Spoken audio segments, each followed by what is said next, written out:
வணக்கம் நண்பர்களே. நாம் இப்போ இந்த கேரளா அப்படின்ற மலையாள சொல் தமிழிலிருந்து வந்த சொல்லா இல்லை சமஸ்கிருத சொல்லா அப்படின்றத தான் நாம் இந்த காணொலியில் பார்க்க போகிறோம்.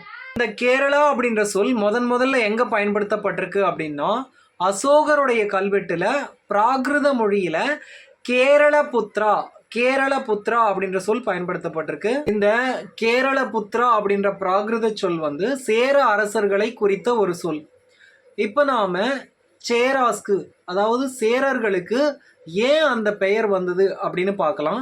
இந்த சேரர்கள் ஆட்சி புரிந்த அந்த பகுதிக்கு, மலைச்சரிவான அந்த பகுதிக்கு என்ன பெயர் அப்படின்னா சாரல் நாடு அப்படின்ற பெயர் இருக்கு.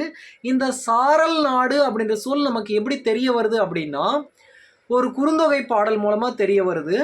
வேரல் வேலி வேர்கோட்பலவின் சாரல் நாடன் அப்படின்ற குறுந்தொகை பாடல் மூலயமா இந்த சாரல் நாடு அப்படின்ற சொல் நமக்கு தெரிய வருது. அந்த பகுதியில் ஆட்சி புரிந்த சேரர்களை தான் நாம் சாரல் நாடன் அப்படின்னு சொல்கிறோம். அந்த சாரல் தான் சேரர் அப்படின்னு மாறி இருக்கு. சாரல் நாடல் தான் சேரர் அப்படின்னு மாறி இருக்கு.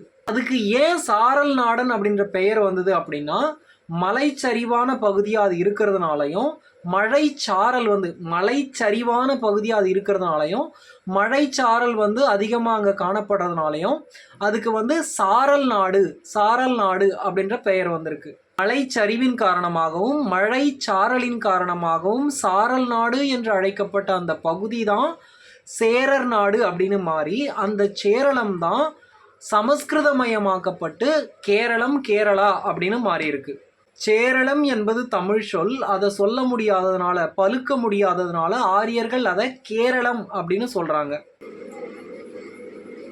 சரி, இந்த தகவல் நமக்கு எப்படி பயனுள்ளதாக இருக்கும் அப்படின்னு பார்த்தோம்னா, நான் ஏற்கனவே புரோட்டோ திராவிடியன் அப்படின்ற ஒரு மூலமொழியை பற்றி ஏற்கனவே காணொளிகள் போட்டிருக்கேன். அதை பார்க்காதவங்க பார்த்துட்டு இதை பாருங்கள், அப்போ தான் உங்களுக்கு புரியும். இந்த மூலமொழியிலிருந்து தமிழ், கன்னடம், மலையாளம் போன்ற திராவிட மொழிகள் பிறந்ததாக சொல்லப்படுது. மொழி ஆய்வாளர்கள் அப்படி தான் சொல்கிறாங்க. ஆனால் அது உண்மை இல்லை. மூலமொழியிலிருந்து முதல்ல பிறந்த மொழி தமிழ் மொழி. அந்த தமிழ் மொழியிலிருந்து தான் தெலுங்கு, கன்னடம், மலையாளம் போன்ற மொழிகள் பிறந்தது அப்படின்னு நான் சொல்லியிருப்பேன். ஆனால் அதை மக்கள் ஏற்றுக்கிறதுக்கு, அதாவது குறிப்பாக பிற மொழியை சார்ந்தவர்கள் அதை ஏற்றுக்கிறதுக்கு தடையாக என்ன இருக்குது அப்படின்றத நான் அந்த புரோட்டோ திராவிடியன் கான்செப்டில் சொல்லியிருப்பேன். நீங்கள் ஒரு தடவை அதை பார்த்துட்டு இதை பாருங்கள். தமிழிலிருந்து தான் கன்னடம், மலையாளம், தெலுங்கு, துளு போன்ற பிற திராவிட மொழிகள் பிறந்தது அப்படின்னு நாம் நிறுவனம்னா சகரச் சொற்களிலிருந்து தான் ககரச் சொற்கள் உருவானவை அப்படின்னு நாம் நிரூபிச்சே ஆகணும். அப்படி நிரூபித்தாதான் தமிழிலிருந்து இந்த மொழிகள்லாம் பிறந்தது அப்படின்னு நிரூபிக்க முடியும். இப்போது இந்த சகரச் சொல்னா என்ன, ககரச் சொல்னா என்ன, சகரத்திலிருந்து ககரச் சொற்கள் பிறக்கிறதுனா என்ன, இதையெல்லாம் நான் ஏற்கனவே என்னோட புரோட்டோ திராவிடியன் மேலே நான் போட்டிருக்கிற வீடியோவில் தெளிவாக சொல்லியிருக்கேன். அதை ஒரு முறை பார்த்துருங்க. அப்போ தான் இப்போ நான் சொல்கிறது உங்களுக்கு புரியும். சகரச் சொல்லிலிருந்து தான் ககரச் சொற்கள் வந்தது, ககரச் சொற்களிலிருந்து சகரச் சொற்கள் வரலை அப்படின்றத நாம் தெளிவாக சான்றுகளோட விளக்கினாதான் தமிழிலிருந்து பிற திராவிட மொழிகள் பிறந்தது அப்படின்னு நம்மளால் நிறுவ முடியும். இப்போது அதுக்கு ஒரு சான்றாக நாம் இதை பயன்படுத்திக்கலாம். இப்போது சேரளம் அப்படின்றது தமிழ் சொல், சகரத்தில் தொடங்குகின்ற சொல். கேரளம் அப்படின்றது ககரத்தில் தொடங்குகின்ற சொல்.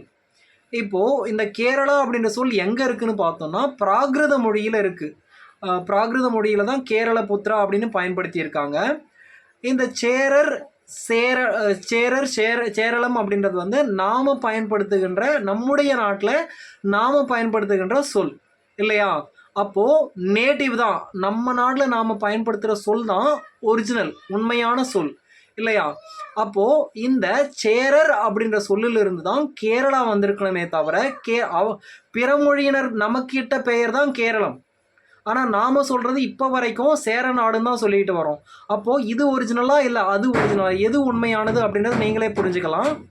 இதிலிருந்தே நாம் சகரச் சொல்லிலிருந்து தான் ககரச் சொல் உருவாச்சு அப்படின்றத புரிஞ்சிக்க முடியும். இதை நாம் அந்த புரோட்டோ திராவிடியன் பொய் அப்படின்னு சொல்கிறதுக்கு ஒரு சான்றாக பயன்படுத்தலாம்.